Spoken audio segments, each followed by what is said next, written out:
TLE, COOKERY 10, Quarter 3, Lesson 2. Magandang araw sa inyong lahat. Ako si Teacher James de la Peña. Bago tayo magsimula sa ating topic, maaari nyo bang tukuyin kung anong klaseng luto ang nasa larawan gamit ang mga litrang pinaghalo-halo? Tama, ito ay chicken galantina. Ang topic natin ngayon ay tungkol sa prepare poultry and game dishes.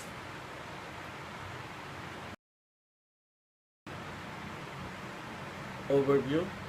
The lessons deals with the selections, preparations, cooking, presentation, and storage of poultry and game in a commercial kitchen or catering operations. Principles of poultry cookery. The fat distribution and maturity of fowl affect the quality of the product. Mature birds are best cooked using moist heat. Dry heat is suitable for young birds. For example, pag sabi dito, pag magluluto ka ng manok, o yung mamantika o matabang manok. Kasi pag mataba yung manok, nakaka-apekto yun sa quality ng lulutuin mo. Pag matanda naman, at saka wag din masyadong matanda yung manok na ay yung lulutuin mo, kasi isa pa, pag masyadong matanda na yung manok na lulutuin mo is matigas, matagal lutuin, kaya nakaka-apekto ito sa product mo. Ang sabi dito, pag matured, matanda na, mas maganda ito sa moist heat. Ibig sabihin, pag moist heat, ito yung mga sinigang na manok, sinampalukan or tinula. Dry heat naman yung mga mga medyo bata pa, kagaya ng prito, fried chicken or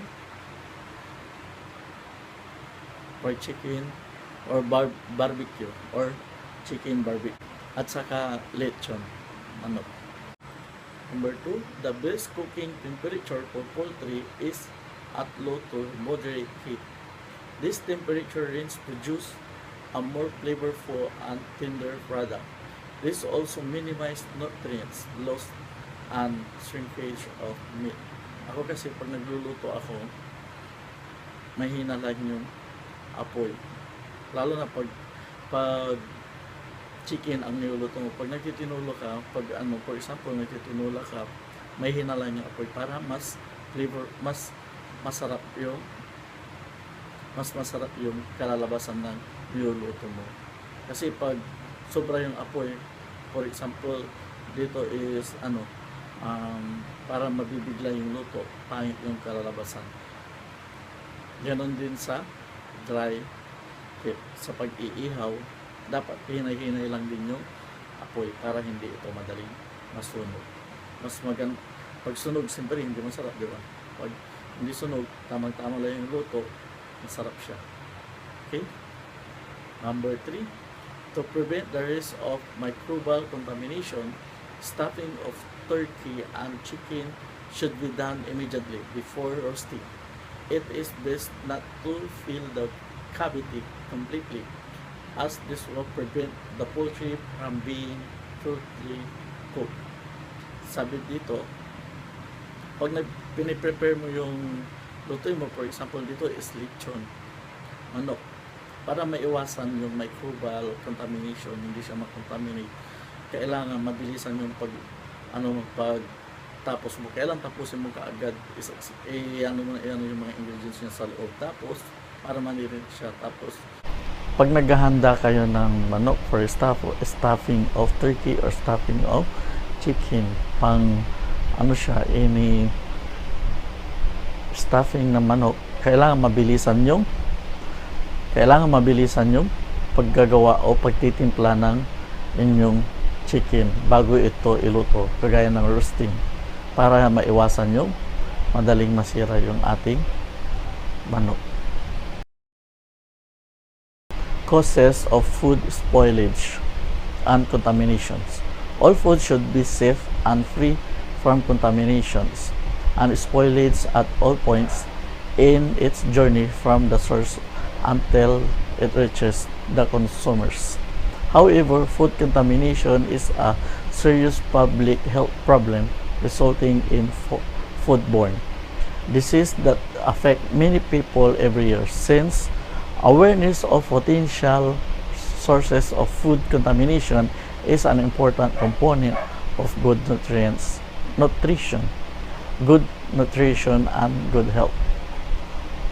Minsan, ang pagkain ay nakakatulong sa ating kalusugan. Minsan, nakakasama dahil ito ay sa maling pamamaraan ng pagluluto o maling proseso ng pagluluto.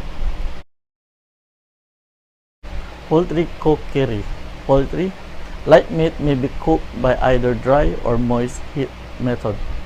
The choice of method depends mainly upon the age of the bird instead of location of the part in the carcass, as in the case of meats. Fat content should also be taken into considerations. Sa paggamit ng poultry ay depende daw sa pagluluto, depende ito sa age ng poultry. It's either bata pa or matanda na. Kasi pag matanda na yung manok, is matigas na siya. Tapos, mas matagal lutuin. Pag mata pa, mas madaling lutuin ito. Sa pagluluto ng poultry, mayroon tayong dalawang klase ng method. Ito ay dry heat method and moist heat method. Ano nga ba ang moist heat method? As discussed earlier in the lesson, chicken are categorized into classes. All classes of chicken and other poultry for the matter may be cooked by moist heat cookery. Common Filipino dishes are tinola, sinampalukang manok, manok na pinaupo at relleno.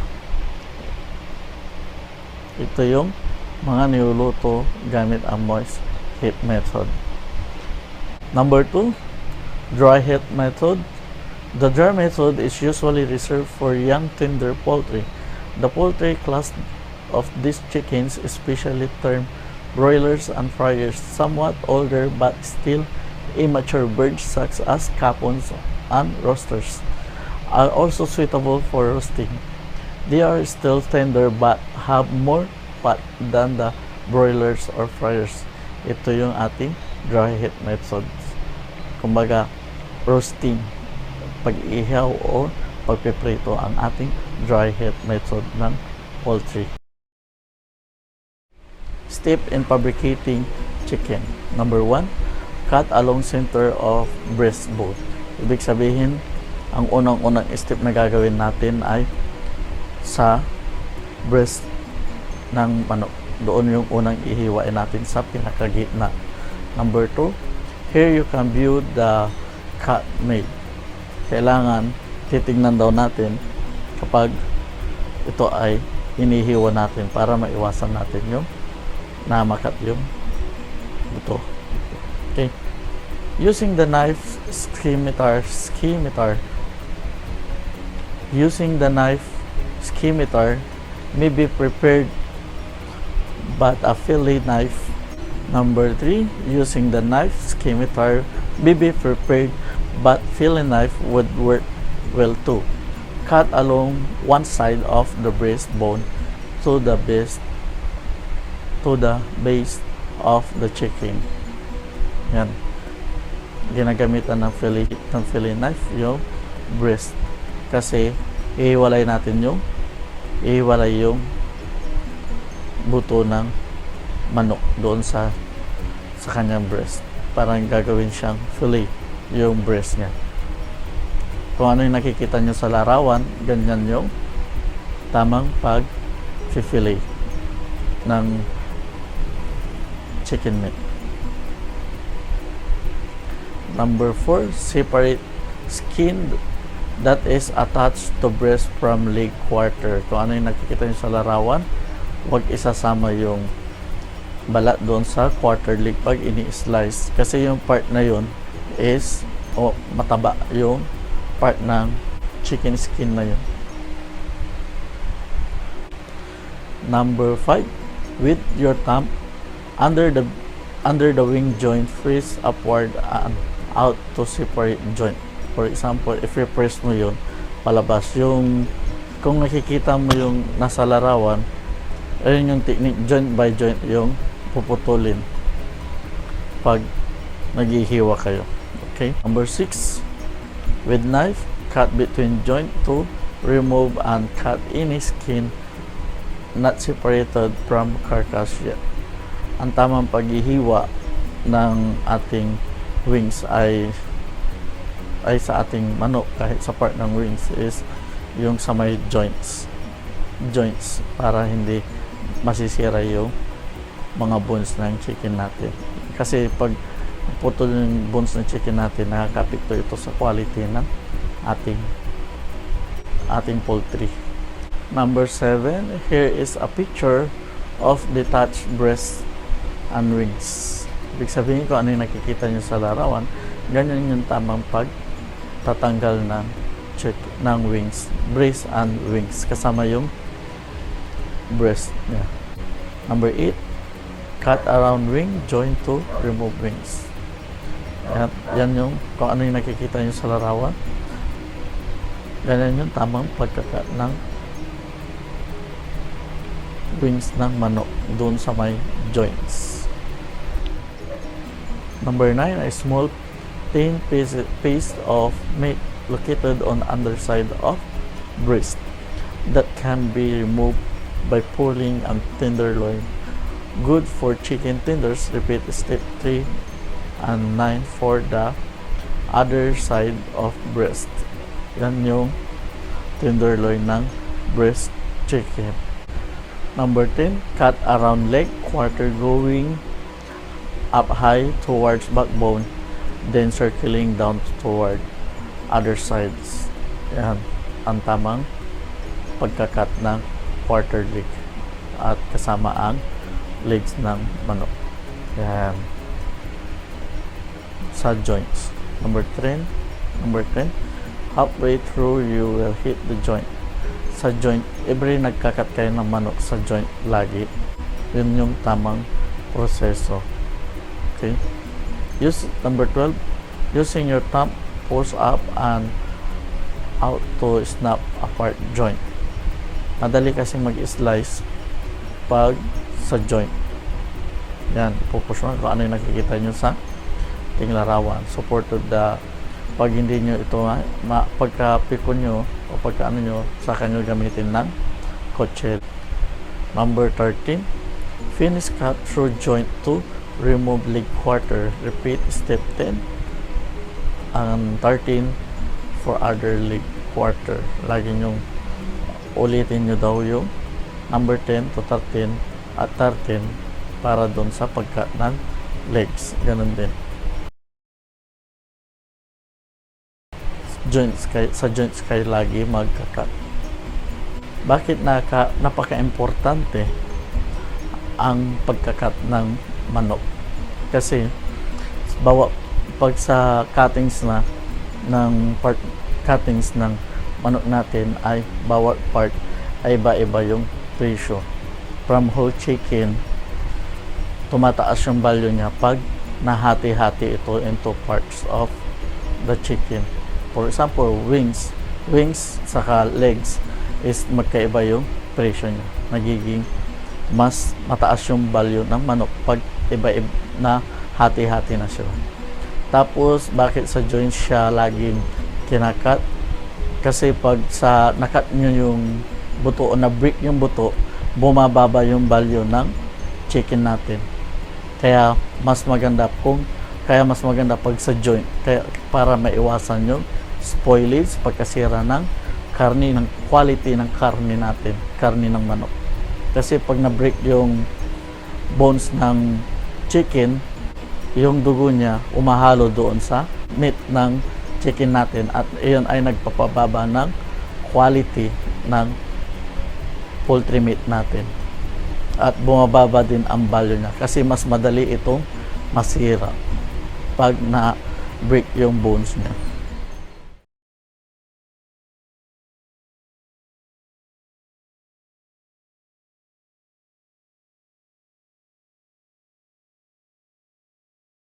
Pumunta naman tayo sa deboning chicken. Deboning chicken, step 1. Place the chicken breast side up on a clean cutting surface, straight out each wing flat against the board by pulling the tip. With a boning knife, cut off the wing tip and next joint, leaving the largest wing bone still attached. Paano yung nakikita nyo sa ating larawan? Ganyan yung tamang proseso ng yung unang proseso ng ating pagdidebone. Una-una, tanggalin muna natin yung wings. Pero lagi natin tatandaan sa joints natin ika-cut lagi ang ating chicken. Step number 2, at the neck, cut out the wishbone by pulling the skin up and out of the way and sliding the knife along the underside of the wishbone.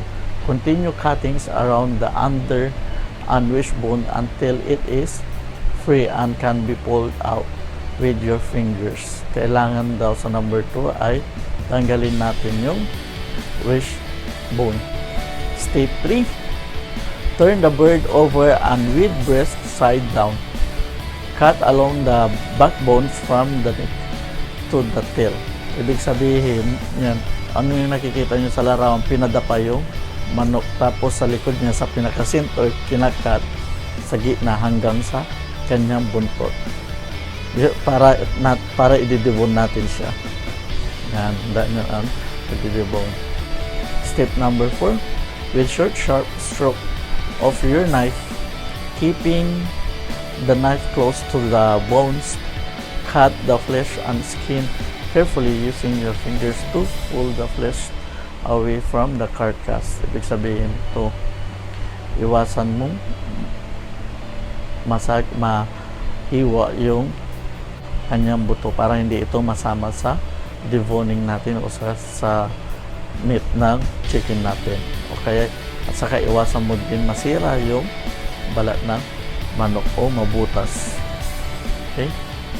Cut through the bow and socket joints, connecting the wing and thigh bones to the carcass so that they are separated from the carcass but still attached to the skin. When step it completed on both sides, meat will be attached only along the ridge of the breastbone. Gently pull to separate the breastbone and carcass from the flesh. Kung ano yung nakikita nyo sa larawan, pag nahiwalay nyo na yung kanyang balat at saka yung sa buto sa bandang likod ng manok, unti-unti nyo na itong banatin o hihilain para makita nyo na at para matanggal yung ating backbones. Okay? Step 5, cut the flesh from the curved bone near the wing and remove the bone. Ibig sabihin, kung ano nakikita nyo sa ating larawan, pagkatapos natin tanggalin yung backbones ng ating chicken hanggang breast, may makikita kayong ano dito, buto na malapit sa wings, ay tatanggalin pa din yun. Actually, lahat ng bones ng manok ay tatanggalin natin kasi tinatawag na ating deboning. Okay, step 6, the partially boned bird with leg and wing bones left in is now ready for stuffing. Yan. Lahat kasi tatanggalan leg and wings ay tatanggalan natin ng buto.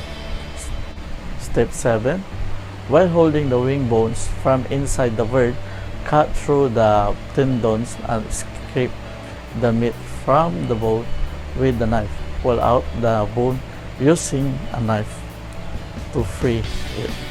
Yung kumbaga tatanggalin lahat ng buto ng ating chicken para malagyan natin ng palaman. Okay, lahat ng bones, yung makikita natin dito ng bones ng manok ay tatanggalin lahat. Step 8, cut off end of the leg bone using a cleaver or thick-bladed cook's knife. Note, the use of a cook knife for chopping through a chicken bone is acceptable, but this application but not recommended for cutting through other bones. Okay, sa step number 8 natin, tatanggalin natin yung pinakadulo ng paa ng ating manok, yung sa leg, para matanggal yung kanyang buto. Kasi pag hindi nyo ikakat yun, yung joints doon, hindi natin mahihila yung kanyang buto para matanggal. Okay, step 9. Repeat step number 7 to remove the leg bone, reposition wing and leg meats to skin side is out. Yan. Yung number 9, yun ang gagawin sa number 7. Tatanggalin yung kanyang buto, yung buto ng legs natin. Paano yung nakikita nyo sa larawan. Number 10, the whole chicken is now completely deboned with the skin intact and ready to be stuffed, rolled, and roasted. Yan. Paano nakikita nyo sa larawan?